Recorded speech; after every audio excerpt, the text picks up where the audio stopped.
And welcome back to Capitol Review. I'm Mark Hall. On Capitol Hill this week, one congressman announced he's stepping down while the other was censured. Joining me now is Mychael Schnell. Mychael is the congressional reporter with our media partners at the Hill. Mychael, thank you for joining us. Hey, Mark. Thanks for having me. Well, former House Speaker Kevin McCarthy announced this week that he will be stepping down from Congress. Was this a surprise on the Hill? Honestly, Mark, not too much of a surprise. We'll remember back in October, Kevin McCarthy was ousted from the speakership in that pretty stunning and honestly embarrassing fashion, 8 Republicans teaming up with Democrats to oust him from the position.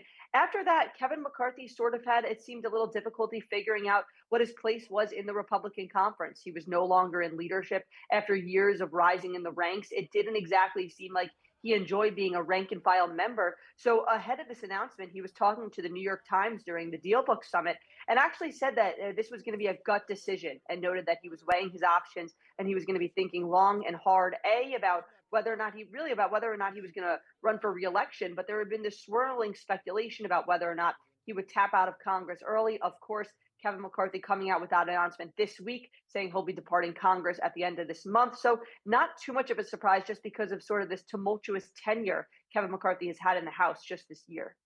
Mychael, what kind of legacy does he leave behind?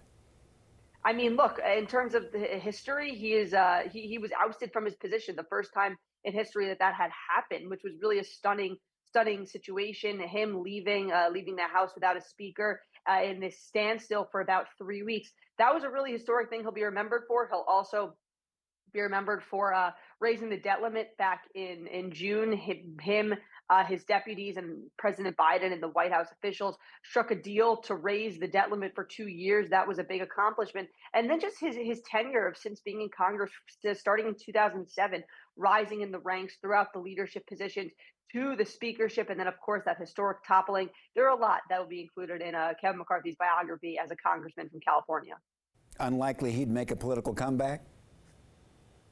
Right now, it doesn't seem the case. He says that he's not going anywhere in terms of still working, for what he believes in and his passion, his values. But as of now, Congress is not in that future.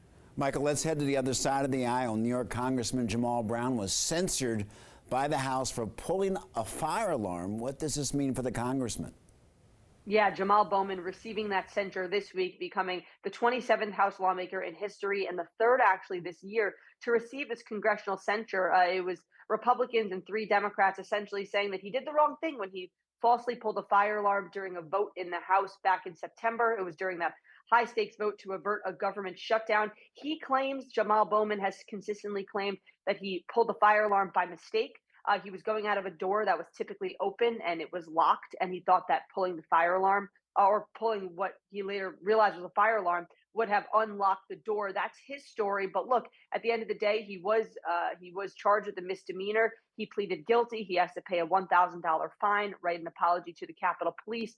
He had argued that this was all dealt with. He had apologized and moved on. But Republicans, they wanted to move ahead with censure. That was successful this week. No other repercussions for Jamaal Bowman going forward. But still, his name gets etched in the history books for being a lawmaker who was censured.